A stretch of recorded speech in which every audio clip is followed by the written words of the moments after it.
Hey everyone, thanks for tuning in to BiblioTech on Air. I'm Rosanna. I'm Ruby. And I'm Israel. And today we have a special guest with us. You know him as our assistant director, Romeo Rosales. Thanks for joining us today, Romeo. Absolutely. Happy to be here with you guys. So today's episode, we are going to be talking about Killers of the Flower Moon. For those of you who follow us on social media, take a look at our main page. We have a program called Libros Libations held once a month, and that is where we select a book, and everyone throughout that month reads the book. We meet up and we talk about the book. So with that said, today's episode is going to be an extension of Libros and Libations, focusing on Killers of the Flower Moon. So with that, Ruby, if you want to get into that quick summary. Yeah, so a little bit about Killers of the Flower Moon. If you haven't heard of it and want to know a little summary about it, it's a nonfiction book by David Grann that delves into a chilling chapter of American history. It recounts the series of murders that plagued the Osage Native American tribe in the 1920s, a period when they had become immensely wealthy due to oil discovered on their land. These murders sparked a relentless investigation by the newly formed FBI, led by J. Edgar Hoover, and Grann's book meticulously unravels the web of conspiracy, corruption, and greed that surrounded these crimes, shedding light on a shocking and largely forgotten episode of injustice in the United States. Before we kind of get into some of the questions regarding the book and the discussion of it, I kind of wanted to go over a couple of one-star reviews that I found on Amazon. I think these are always interesting. A lot of times it's just a one-star about the delivery of the book. You know, the cover was torn or something. We'll talk about some of these. So this first one-star review specifically about J. Edgar Hoover himself. So we'll kind of get into the questions. So for our listeners, you'll understand what this one star means later when we get into it. But so this is from anonymous. 1 star. The subject line for this 1 star is a poor treatment of J. Edgar Hoover. Okay, so this was something that just was posted in 2022. So really quick, the 1 star reads: I purchased this book at a friend's recommendation, but after looking through the pictures and seeing the extremely unflattering picture of Mr. Hoover and reading the even more unflattering description of him, a man who dedicated his life to building an outstanding organization, at least until recently, I don't know if I would trust anything that was said in the book. So it almost kind of, what are your thoughts really quick on that? It almost seems like they haven't even read the book and they just saw some images. I was like, man, did they not? Or it just baffles me because I'm like, did we read the same book? Or maybe people read it wrong. Obviously, you can read it wrong. But it just kind of reiterates like the point of the book. Like you're looking over the Native American suffering to focus on the white man. Very good point. It's like, oh, the guy at the top is kind of corrupt and bad. Duh. Oh my God. He's a descendant of J. Edgar Hoover. Right. That's his great-great-grandpa. Yeah. Probably something like that. Yeah, I figured it almost seemed like they didn't even care to read it because the images were not flattering. I mean, if you've seen images of Hoover on Google, regardless of what you think, it's like, I mean, that's who he is. Mm-hmm. What other photo did you want him to use, right?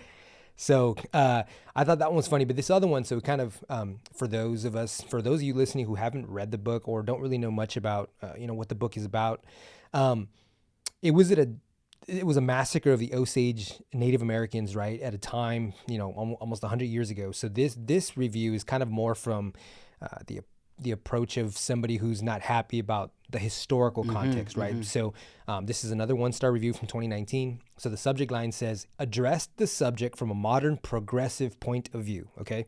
So really quick, the 1-star review says, bad things happen, and this was certainly a terrible outcome of the era examined, but it would have been more meaningful if approached this subject from the values of that era. Context matters, and the historical analysis would be more helpful if some explanation of the attitudes of the time had been explained. While the author clearly was critical of the private investigation system which prevailed in the 19th century, when he wrote of his brief references about Detective Burns, he gave J. Edgar Hoover a free pass. In my opinion, the book was shallow and built upon a preconceived modern opinion of the author, and it shows. So for me, that kind of seems almost like yes, it was 100 years ago, but it almost seems like, oh, what happened was okay because it was within that context. It was within that it was from that time. That's right? wild. That's an interesting approach to take. You can look at the past and be like, yeah, no, that was wrong. Yeah. But like justifying it. Yeah, it's almost contradictory because they're saying like they didn't go hard enough on Hoover, But then also, we need to understand why the individuals that were oppressing the Osage. Yeah, it's very much giving them a pass Yeah. on the atrocities that took place, right?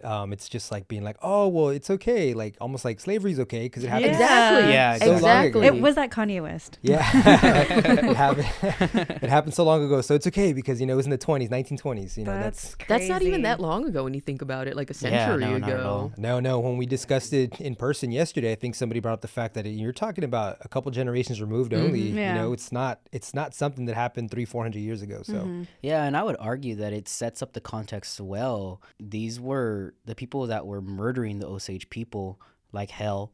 At the end of the book, we learned that was just a culprit of many people.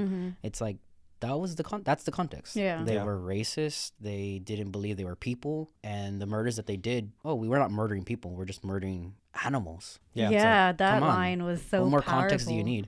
yeah. Why do they get the money? That's our right. Yeah. So yeah, with that being said, we'd like to enter our overall thoughts on the book, the writing style, the delivery, the content itself. So what y'all think? It was horrible. Yeah. Like, let me rephrase. Like, it was horrible in everything that they went through. The book itself was good. It was very Yeah. well written. Due diligence was done by the author. Very respectful. But with that said, yeah, no, it was just so frustrating to read about everything they had to go through. Yeah, I really, really, really enjoyed it. Usually I stay away from nonfiction for some reason, just because sometimes it can drag, be too much information. I want something, nice and easy to read. But this was a very easy read, very interesting. I love that it talked about not only during those times, the killings, and it even went to talking about after the killings, and then when Tom White became a warden as well after the killings, and he had Hale and Burkhart in his own prison. I was just like, man, this book just keeps going and going and going, and very well so. I really enjoyed it. Yeah, it was a quick 300 pages, like you mentioned. It was 316 pages, but it read like a fiction story. The only one critique I do have is it's there were a lot of names. For good reason, right? So he's trying to be as historical as possible. So he was name dropping a lot, and it kind of it's a little hard to keep up with. At some points, you kind of want to flip back and be like, okay, who's this again? But other than that, very well written. Unlike Ruby, I typically only read nonfiction unless we're reading for book club. So this book to me was just like, I was like, I love it right off the bat. Investigative journalist who did a great job. Overall, I mean, out of 5 stars, I would, 4.5, 5 stars. For me, it was a really great book. So Yeah, I really enjoyed it. I can't give it 5. I just don't feel like it's a 5, but I really enjoyed it. I would give it a 4. Cool. 4 out of 5. I really like the narrative approach that he took. It's just super engaging. Like you said, Romeo, it doesn't read as a nonfiction book. Like I was following along, I was engaged. I just really like the narrative style, really good. I do have one, maybe not critique, but so the statement and the birth of the FBI. Like it kind of just feels like that was just thrown in the title. the subtitle. Yeah, the subtitle, because it really focused on like the Osage people, whites, like investigation, but on him specifically doing the investigation, right? And it was kind of sprinkled in here. Well, Hoover wanted to do this, and they needed to go according to what Hoover wanted and all type of stuff. So like I can understand, why it's the birth, but to put it in the title, I don't know. That's true. I don't I know. didn't even think about that. Yeah. But I think that you're right. Yeah, they didn't touch on it very much. It was just, it kind of gives you the idea that it was the birth of the FBI Yeah, because of the yeah. investigations that took place, but he was never really vocal about Yeah. how it's- exactly. Yeah. Yeah, birth- exactly. Yeah. Like the birth of the FBI is its own book entirely. Exactly, Like yeah. it kind of just went from the BI to the FBI. Little Yeah. transition. Correct. Yeah. Correct. Which is good that I guess it didn't delve too much into it because, like you said, Israel could be its own book, but also it might kind of be a bit disrespectful to the original story he's trying to tell. So it could merit being its own book. Yeah, for sure. So if you guys want to get into it, so I do have some book club discussion questions here that I'd like to ask, and I'd like for us to kind of go around the table and kind of answer these to what our opinions and thoughts were. So before starting Killers of the Flower Moon, had any of you heard of the Osage murders? If so, how did you learn about it, and what did you know? I did not No. hear about it. Neither did I at all. Really, really. I didn't know Osage Nation was first of all, the actual county itself was unaware. I don't want to use the term Indian territory, Native American territory in Oklahoma. They pushed Native Americans into Oklahoma. I knew that, but the fact that there was an entire massacre of people, totally unaware. Yeah. Not surprising. Definitely not surprising that that this was taking place. And as I was reading it, it's like, this is just another part of history, unfortunately, that, because all Native Americans were being oppressed and killed and forced into, to assimilate. But this speaks to something bigger, right? The historical omission or marginalization of the history of people of color, right? To the victor go the spoils. That's what they say, right? So the winners get to write history. So the fact that this is not studied, I highly doubt it's studied in Oklahoma. Don't quote me, I'm not certain about that. But it's something that you can go ask the normal person, ourselves included, who are avid readers, and we had no idea that this was a thing. Yeah. Especially like you're a history buff too. Never. That's a good point. Yeah, no. 2 degrees in history. Never heard of it. Wild. So, Just leave it at that. Yeah. That's a wild statement. Absolutely. Okay, so David Grann begins the book with a line describing the flower spread over the Oklahoma hills where the Osage Indian nation resided, okay, and how those flowers break and die in May. So how does this line set the tone and introduce the subject of the rest of the book? I know it's a small line, right? So maybe you hadn't even put any thought into it, but hearing it again now, after finishing the book, what do you think about that line and how he set that tone? It's just such a somber line. Something so small, but it just really leads into the whole, people are dying just like these flowers. Or they're gonna die just like these flowers. Absolutely. Yeah, it really shows like the beauty and innocence of like of a people and a culture, and then it's just trampled, not even by like the natural cause, right, but by an oppressive force. Yeah, when we were talking about it at Libros, I completely missed that line. I was like, man. And then when everyone started talking about it, I'm like, I'm gonna go back and reread that so that line can leave the impression on me that I wanted to. Yeah, absolutely. You want to sink in a little deeper, right? I mean, I also feel like flowers, they feel pain as well. They whittle, they die, right? So the pain of the ground, the bloodshed, the entire Osage Nation just kind of going through that period of massacre, right? It's just like the flowers felt it too, almost. Like that suffering's just it's expanding into the land, I guess. Correct. Yeah, true. Very interesting. Okay, so we did talk about this yesterday too. I kind of wanted to get some of your thoughts. So in the book, they do mention a lot of media reports on the wealth and lifestyle of the Osage, right? What do you think this reflects about the perceptions of Native Americans in the book, right? In what way do they lay a foundation for the way the murders and mysterious deaths were treated by law enforcement? So we talked about this, right? We talked about how it's almost as if they were saying the Osage were childlike. They were incapable of handling their own money, right? Exactly. And like for forcing them to have the guardians as well, not even able to control their own money. They had to go through someone, even for like crazy instances like that family who had a sick child and they needed care for that child, but their guardian was saying no, like, I'm not giving you your money, you don't need it, whatever. That's just wild. How can the cruelty? Yeah. And like the way the media was just like fueling it because they were shining it like, oh, look at these people have so much money, they don't know what to do with it, like they're not educated, so we need to educate them as well, like the whole schooling them through like the nuns and raising them Catholic, things like that. It's just crazy. Totally wiped them of their culture, assimilating them to Catholicism and just kind of like whitewashing, for lack of a better term, everything, right?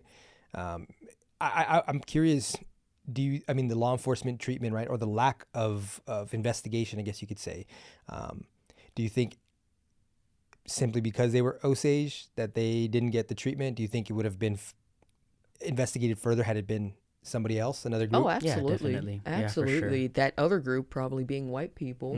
Because if it was still another minority group, if it was African Americans or, Hispanics, same thing. They probably just would have gone under the radar. Yeah, there's so many other examples of, like with Emmett Till and things like that. It would have just been a completely different story. Swept under the rug. Under the rug. Like, you brought something up yesterday, Romeo, that just like a few years ago, or like, well, kind of within the same decade, the Tulsa murders that also happened in Oklahoma, and that just went under the radar as well for such a long time. Yeah. So that's definitely one of the questions. We can actually talk about that right now. So I had posed the question, like, what do you all think was going on in Oklahoma at the time, right? I mean, was the water different? Was the weather different? Because within the span of 10 years, you not only had this under the radar historical event with the Osage murders that happened, and then just south, literally just, I think it was southwest actually, in Tulsa, you had the Tulsa Race Massacre, which was just almost like a genocide of blacks, right? Black people, their Affluent. history, their culture, affluent black individuals as well. So that was a question I posed. Had you even thought about that in the span of 10 years? I don't know, hundreds, thousands of people were just completely wiped off lands there in Oklahoma. It's crazy to think about. That state is definitely cursed. Yeah. Yeah. It definitely is. Like, it's pretty messed up when you think about it, because there's so many periods in history where it's like, oh, remember this, like, you know, I hope it doesn't sound terrible, but like, you know, it's like the Holocaust, we make it a point to try and remember that, you know, that was a genocide that's openly admitted, you know, like we can't forget that. But then with, you know, here within our own state, within our own country, excuse me, and it's just something that's like, yeah, we don't talk about We that. don't talk about Yeah. Like, just that like everyone, it's frustrating. And instead of just kind of acknowledging, you know what, it did happen, that's our past, you know, it's not who we are now. We're trying to better ourselves and better our states, our country, right? More people would just simply like to sweep it under the rug and just kind of you know, forget it ever happened. There's no problem calling out other countries or other people when, you know, they commit crimes, but then God forbid the U.S., you know, step up and be like, dark history. Absolutely. Okay, so let's talk about one of the most harrowing, you know, big figures in this book, okay, which is William Hale. We briefly mentioned him earlier. So what was your first impression of William Hale? He's first mentioned on page 17 in the book, okay? How does Grann bring to life his strengths and appeal, as well as the darker side of his nature, and what qualities does he share with people who achieve power and influence today? What do y'all think? It blew my mind, like when I was reading the book, and then obviously it just, towards the end, Hale is just this horrible person doing all these horrible things. I was reading the book and I was like, wait, at one point he was called the King of Osage. I was like, why? I need to go back and read the beginning to see why he was even praised the way he was in the beginning, because all this that he's doing now, it just makes no sense. He was a white man, had no ties to the Osage, and yet he was calling himself the King of Osage, and just because he was a really nice guy. Yeah, and even at the very end, while he was in jail, he's like, I want to go back and I want to live my life on this territory. Oh yeah, he talks about that. He's still in Grey Horse. He's like, I want to live here in Grey Horse forever. Yeah, it's like he still has that mindset, like I did nothing wrong, it's all good, and he was released early. But yeah, William Hale was just a different type of man. Evil. Like, his name is a little too close to hell. Right. Yeah, and it's frustrating how justified he sees himself as, and it was clear, right, and that the power went to his head, you know, but also too that he wanted more and more and more, and like it's all just money, right? He controls his family, he controls like the Osage people, right? Just making all these schemes, you know, and for what? Like, man, for what? Like, what's the purpose? Yeah, just money. So like money hungry. And the line that disturbed me the most was when he was released from prison and went back to his family. He told his family, "You all would have been rich if Ernest kept his mouth shut." Yeah. I'm like, this man has no remorse whatsoever. None. He just knows how to manipulate people. What do you think? So David Grann kind of introduces him as like almost like a friend to the Osage, right? A friend of the Osage. Like right away he hired a quote unquote investigator to help find Anna's murder. He inserted himself early. He stuck by Molly's side with Ernest, his nephew, and was like, hey, we got to. So you kind of get the impression like, oh, this is a pretty decent dude. Like he's a friend of the Osage. And then you find out that this guy was just a complete. He did a 180 on everybody, right? Yeah.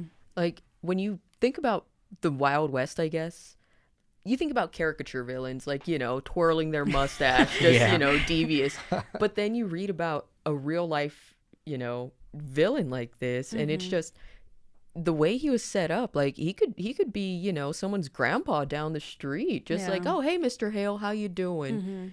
And then Yeah. And like the pictures in the book were just haunting as well. Like towards the end when they were showing the pictures of him with all the Native Americans, and the Native Americans cut him out of all those pictures because they're like, no, that's the devil. Like he was here just chilling with us, thinking The devil incarnate. Yeah. Yeah. Seriously. It's like a wolf in sheep's clothing. man, Exactly. Yep. You know, Absolutely. Exactly. like I've heard Native Americans, you know, have like anger towards the white man and say the white man. This is why, man. Yeah. This is why. This book, I would say it encapsulates. It's a perfect example of like a lot of the anger and the I don't know, just the hate that they have, right? For good reason, you know, because of instances like this, like we just talked about. It's less than 100 years ago, 97 years, I think. No, actually, I take that back. It was about 100 years, right? Something like that. But it's not forever ago.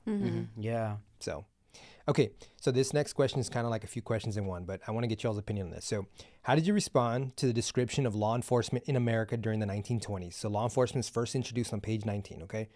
What elements most shocked or surprised you? What made the situation in Osage County particularly chaotic? And what effect did this have on the investigation into the deaths of Anna Brown and Charles Whitehorn? So 1920s law enforcement. Obviously, they did mention, I should say, Grann was very specific about how towns and counties like Osage County were specifically only run by a sheriff and a few deputies, right? So law enforcement, I don't want to say it was non-existent, but it's not like the law enforcement you see today. yeah, So you- definitely. So do you think the lack of resources is what affected, or just you know what I mean? Like, I guess what I'm getting at is like, would that have helped if they had the resources? Like maybe I don't think so. because those doctors too, or whoever, when they're investigating Anna's someone's murder, and then they weren't able to find the bullet, and they were just like, well, we couldn't find the bullet. That's it. And I think it being like a sheriff and a couple of deputies allows it to be more easily manipulated, and for Hell to put his hand in there and to, you know, influence them, because like you were saying, the doctors, like, they just straight up lied. Yeah. Like, oh, we didn't find anything. Yeah.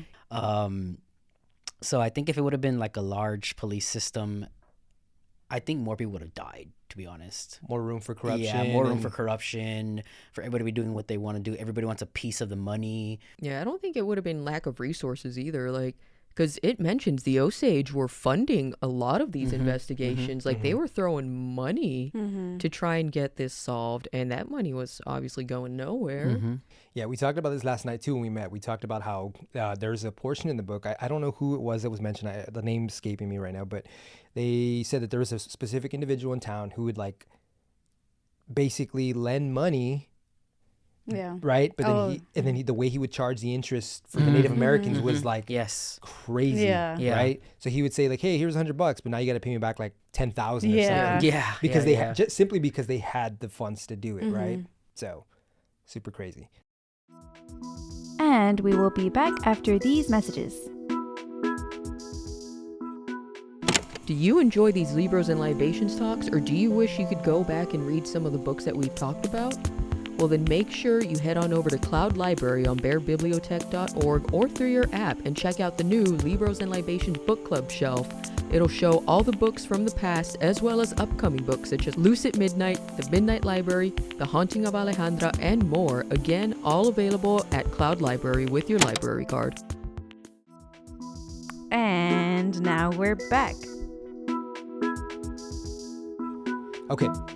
So what were your thoughts on the influx of white settlers and oil prospectors, the granting of head rights, which is very important in this book, and the guardianship system in Osage County? What did you guys think about all that? Just giving more power to the white people.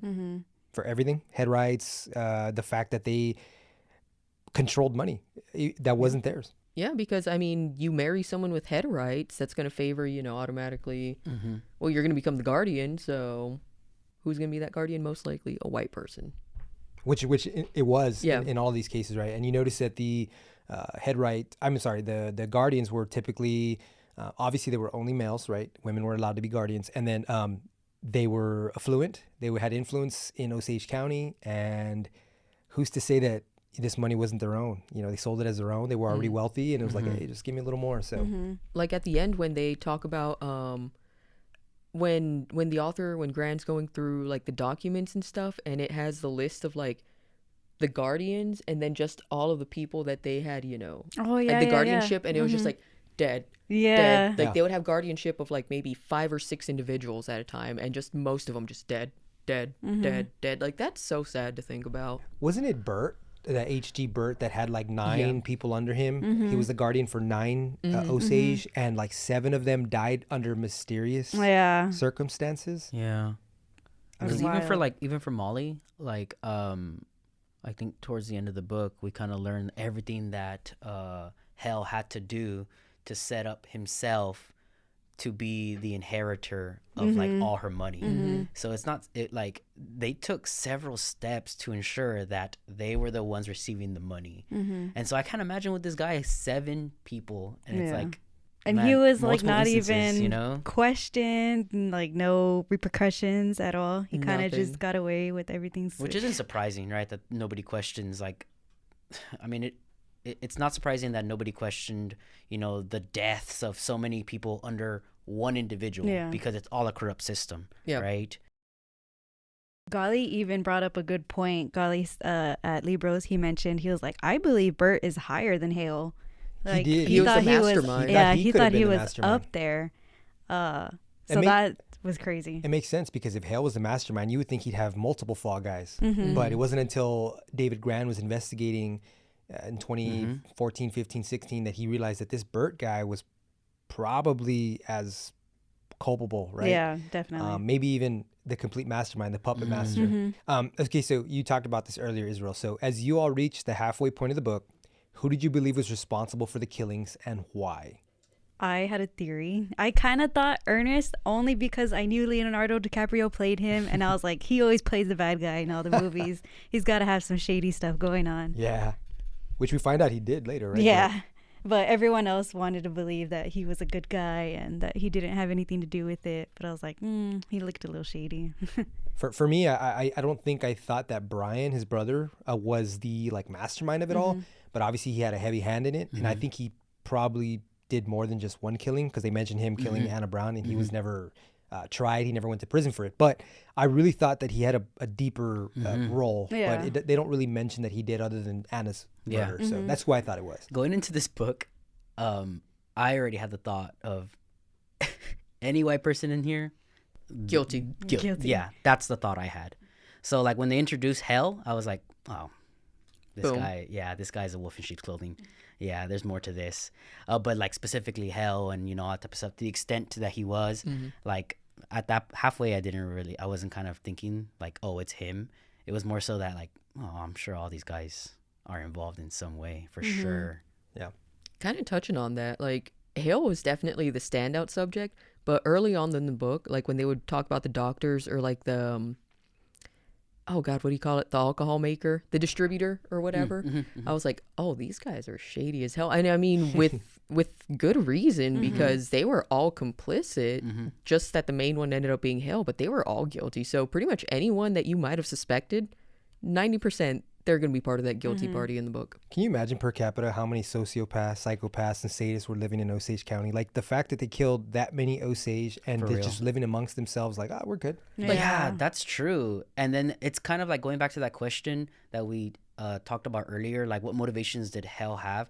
Everybody had the motivation for power and for like greed, feeding, the reason as to why they kill people and things like that. Like, Yeah. it's just It was the Wild West. And we were talking about it too, how it was crazy when for land that they would just go and run and try to dominate that land. Whoever got there first, got to go fight for your little piece of property. Yeah. Like, not gonna lie, when they brought up Tom White too, as soon as it was like another man, I'm not gonna lie, my thought was like, don't tell me we got another guy Yeah. coming in. But then the way it happened with him, because they talk about both Hale's upbringing and then Tom's Yeah. upbringing, and they were both like you can just the paths that they took, they could have gone easily down the opposing path. Like Hale could have been a good guy, he really could have been an ally, and then Tom, being a white man, in law enforcement, he could have been just as corrupt as the others, but he didn't. So it was kind of nice, like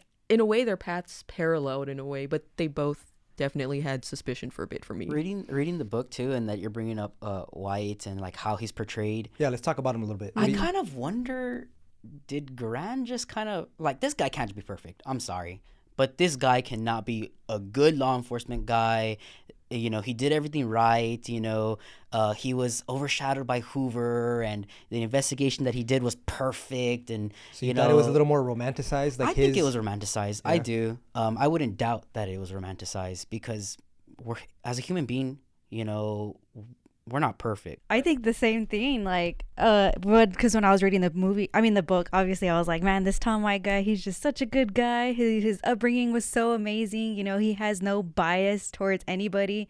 He even got kidnapped and I mean, not forgave, but he was just like, don't treat them any different. You know, to his kidnappers, he just had a crazy, moral like mind.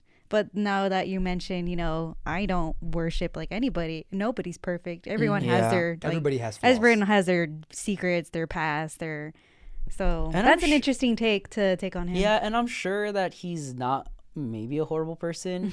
You know, I just want to sit here and dog on this guy that, you know, I'm sure did good, but I'm just questioning it. Like, you know, I mean, I would for like sure. to, I mean, the way that the book is presented in a narrative way, you kind of have to have a bad guy and a good guy. You know? Oh yeah, I mean it's a story he's writing to. Yeah. Now he's being as historical as possible, but it's Yeah. also a story he's putting forward, right? And Yeah. he wants you to know, hey, Hale was the bad guy. Tom Yeah. White was almost like that savior, Yeah. right? He was the white The savior. The white Yeah. savior. God. See, that's kind of what it boiled down to also, because with yeah. it just for boils down to the white savior, which is unfortunate, but a necessity because he definitely at least brought closure to a lot of these families. Yeah, He did. That point that you're saying it's necessary, because if Tom White didn't care at least a little bit about the corruption that was going on, about the oppression that was going on, nobody would listen to the Osage people. Yeah. Nobody would care. You know, they would try to take it upon their own hands, as we saw with, you know, funding the investigation and things like that. It would just go to a dead end. You know, so in some instances, as you're saying, Rosanna, it was necessary. I agree. So let's talk a little bit about Ernest's relationship with Hale, okay? So in the book, they mention multiple times that, you know, Ernest worshipped Hale, right? He was his nephew. Hale was his uncle. You know, so why do you think toward the end he actually decided to finally, you know, spill the beans about how it all went down? I know there was some talk last night at the book club meeting about, you know, he lost his daughter and that kind of broke him over the edge. But I think for me, I'm not saying he was a good person. Obviously, he's not. He did a lot of crazy things, but I think ultimately his conscience just kind of ate him up, and it was a culmination of things that it allowed him to be like, you know what, I can't do this Yeah. anymore. So what do y'all think? I thought the same thing, but then when we were discussing it last night, and then everyone is bringing to light like the fact that Ernest, when he got out of prison, he went and robbed an Osage family. Correct. You know, that's just wild. And then when towards the end of the book, his grandchildren shed the light on the fact that his other children were supposed to die in that explosion too. You know, so this dude was That was wild like, about yeah, that. his daughter died, but I don't know, he was kind of like planning on the rest of his children to die too. So it's like, did he really have that much guilt, or maybe he was just trying to save himself and hoping that he can get out of it? I don't know. That's true. So they talk about how he was obviously going to blow up his other kids. They were going to be in that house. They were supposed to spend the night. One of His them got wife, his sick. I think they had an kids. earache, Yeah. right? I mean, I have a son, right? He's 10. I could never, ever imagine hurting him and just being like, yeah, I'm just not only hurting him, I'm going to blow my kid up. Like Yeah.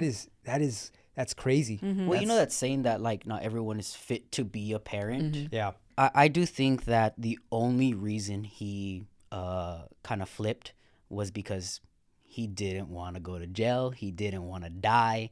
Sure, maybe there was that aspect of like, you know, it caught up with him and the guilt and all that type of stuff. Sure.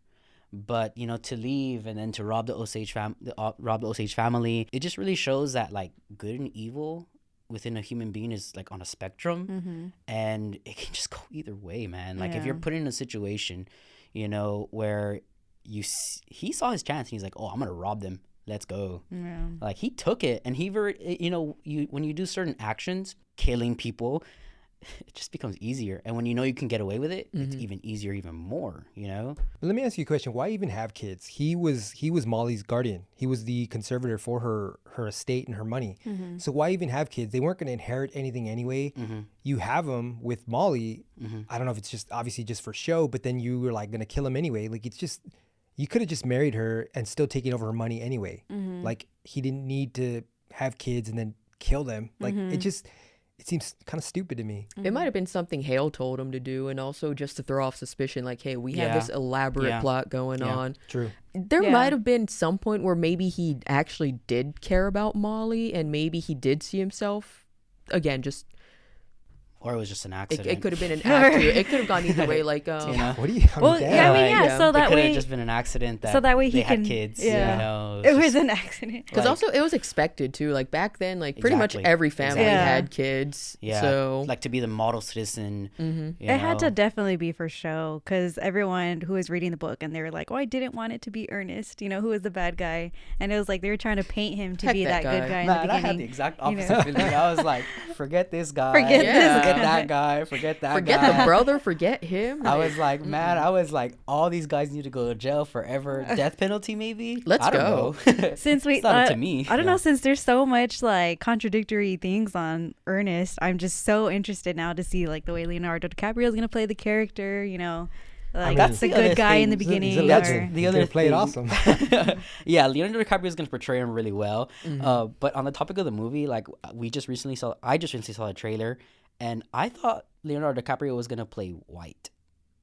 And I didn't. It could have just been the trailer, but it seems like the focus is going to focus on Ernest, and like everybody else is like kind of not side characters, but you know still kind of main characters. But man, forget that guy, man. Yeah. Well, What is going I will on? say this. So I was reading up on a lot of things on Rolling Stone and other magazines, and Scorsese, and if y'all know, in Leonardo's personal life, he's a big advocate for social justice and for environmental justice. So he really wanted to make sure that the story of Molly was told as well. Yes, of course, you know, Leo DiCap, he's super famous. It's going to be the story about him as well. But even in any Esquire shoot he's having, any photo shoots, he makes sure to have the woman who's playing Molly at the forefront, because he wants people to know, like, hey, this is not the white man's story. Yeah. This is the story of the Osage, right? So I do give him some credit for that.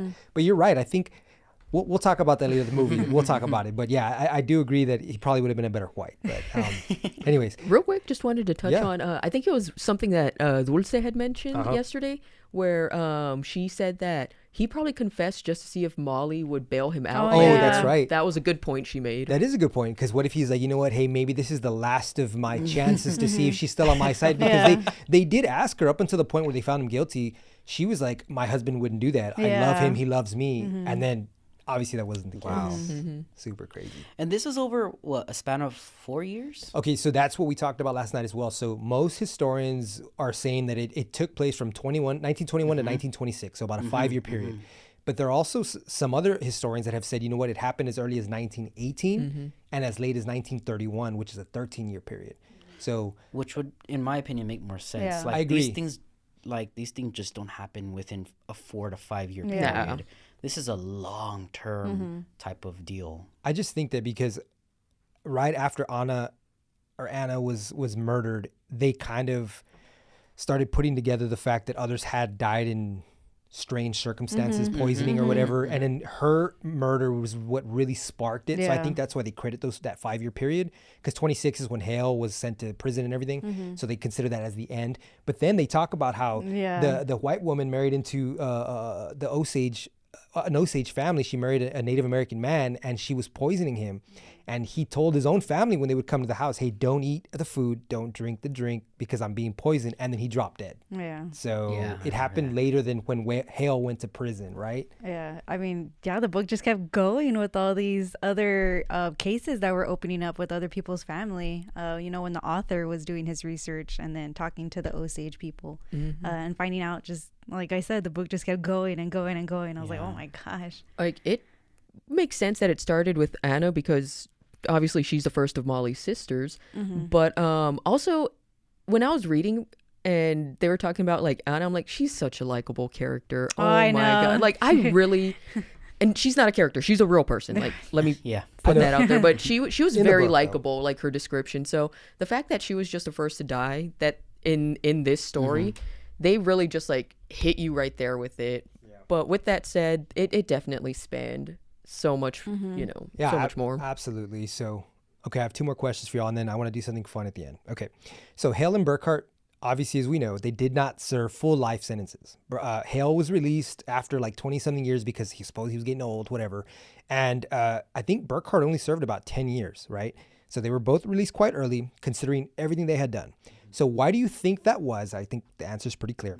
But do you think they should have been put to death? And this is not a pro or con for capital punishment. I'm just in terms of what they did, the crimes they committed against the Osage. What do you think the outcome should have been? Yes. White privilege and death. Yes. Yes. I think death. I think that's the answer. Straight right? to death. Straight to death. Just as soon as they found out he was in, someone should have just boom, shot him. Like the judge says, you've been found guilty. Boom. Yeah, literally. Oh my God. So not death by hanging. Cause look at this dude. He's out of prison. Death by poison. Poison. The still same has way that they killed no a lot of remorse. these people. Blown up. Poison. Like the way Poison. Joffrey died in Game of Thrones, the show. Yes, like that. like that. I think, right, the human aspect of us, the care that we have for others, it wants us to be like, oh my God, they deserve to die and stuff too. A part of me feels like they shouldn't have been released early. That's not what I'm getting at. But I do feel like they should definitely have suffered in prison for at least 20, 30 years, which, death row inmates this, day and age, they certainly serve for a while first and then they're put to death later. But I think the scheme, the amount of murders that happened, I think it certainly warranted a death sentence. Yep. It's hard to think about, right? Okay, so this was really interesting. We brought up last night Israel, so we all had some thoughts, right? So I talked to you earlier about how he opened up the book, that line about the flowers dying in May, right? So he ends the book a certain way as well, right? And he ends it with a quote from the Bible about Cain and Abel, okay? He says, "The blood cries out from the ground."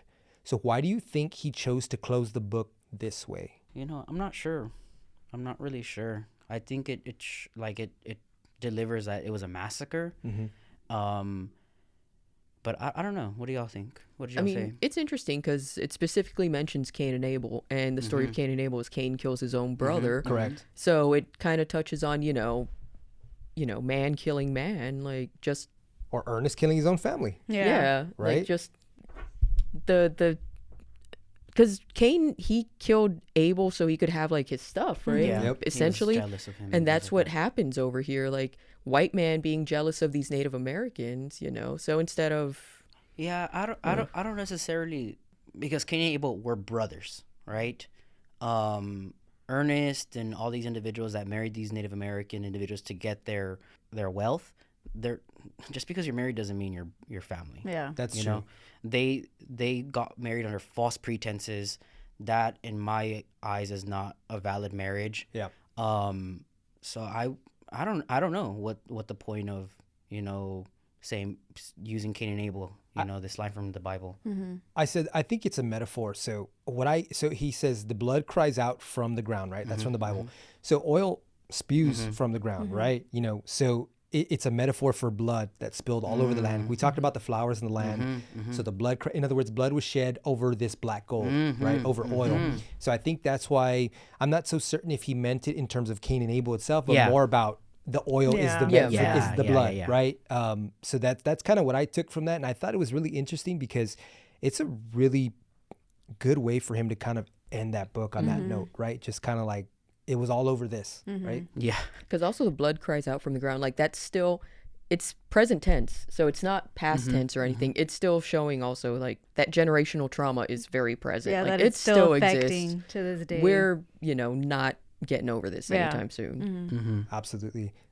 Yeah, So- nicely said. I definitely see that, Romeo. Yeah, I think I'm not saying I'm right or wrong. I remember reading it and I thought about the question when I put it together, and I said, to me that just makes sense. I'm not saying it's what he intended, but I just felt like that it makes sense, to use that Bible reference at that point. Yeah.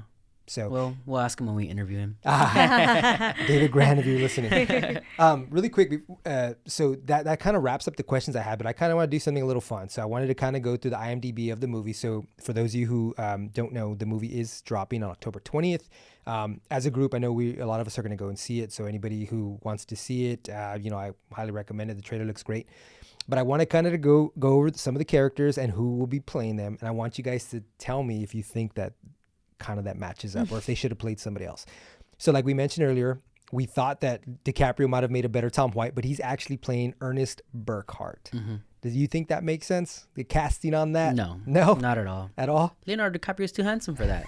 He's too handsome. They kind of made him look not handsome. He looks pretty Nah. dumpy. That's I was telling impossible. Israel about that. He looks dumpy, but I mean, come on. He does. looks They should've- dumpy. In the trailer, they made him look a little not good looking, I guess. But the individual who plays White should have played Ernest, Jesse Plemons. I like Jesse Plemons. I know. I like too. him though. I think he's gonna be a very good White though. I think so, but you're right. I think he might have been the better because he almost plays like a sneaky character sometimes in his Yeah. roles. I Yeah. think he would have been the better That's husband. true. Or Yeah. he could have even played William Hell, because like he has that very pudgy face. I mean, And have you seen like William Hell's like picture? yeah. Like, see, Oh that yeah. guy's freaking That's true. ugly. Those little glasses. Yeah, those Justin- little glasses like, Justin- would just been like perfect, like you know. Well, what do you think about Hale? You think the De Niro casting was Oh, perfect? yeah. Oh heck yeah. Yeah. Robert De Niro's gonna kill it. He'll kill it, but again, I think it's romanticizing, and I think I- it's giving too much credit.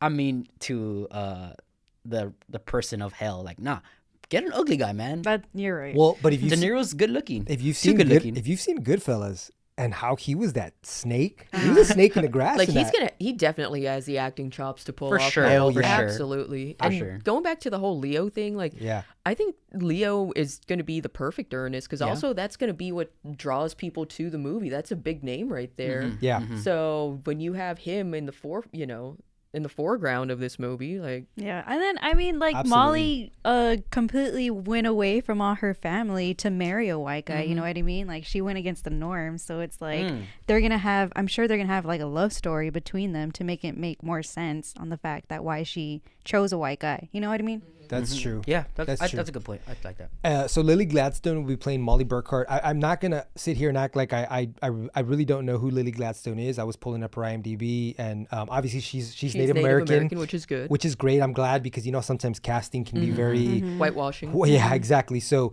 I'm not certain. Do you all know who she is? I wasn't aware of who she is. Honestly, not before this, but just knowing that Martin Scorsese went out of his way to make sure that Native Americans were playing a lot of these Yeah. characters, specifically with Molly, who's such a central character. I think it's a good choice. Okay. So two others I wanted to talk about really quick. So John Lithgow, I don't really know how to pronounce his last name. So he actually plays prosecutor Peter Leward. They don't really talk about him a lot in the book. They just mention the prosecutor, right? But speaking of him, I think about him in Footloose and how he hammers it home, like as the preacher. I really think that he can give that performance in that courtroom. What do y'all think about that? I think he's going to do great as a prosecutor. He's a good actor. He is. He's a really good actor. He kind of flies under the radar. He does. Especially as Lord Farquaad in Shrek. He's awesome as the voice. Oh my God, that's who plays him. Yeah. I didn't Well, I know. heard he's actually gonna use Lord Farquaad's voice. Oh my God. Okay, and lastly, so Brendan Fraser, which for me is I love that. I grew up with his movies in the 90s. He's making a comeback.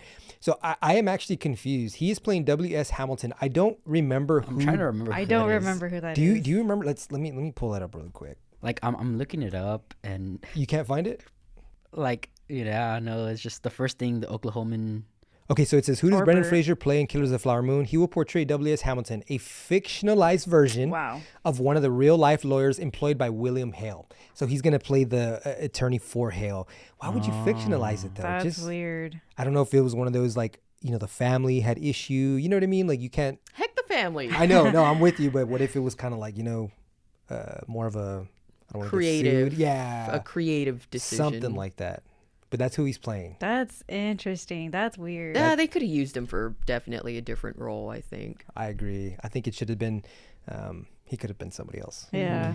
But there's a lot of other characters. Of course, we're not going to go through them all, but I think those are the main ones that I kind of wanted to touch on. So I'm excited. The book was great. I really hope, Martin Scorsese, he's a great director. I hope that he does a great job with the film as well. So Yeah, I'm really interested to see how Jay Plemons does as Tom White. that's Because gonna that doesn't be add up for me. So I like him. I know he'll do good. He's a likable guy. I know He he'll is. do good. But I want to see how it's portrayed.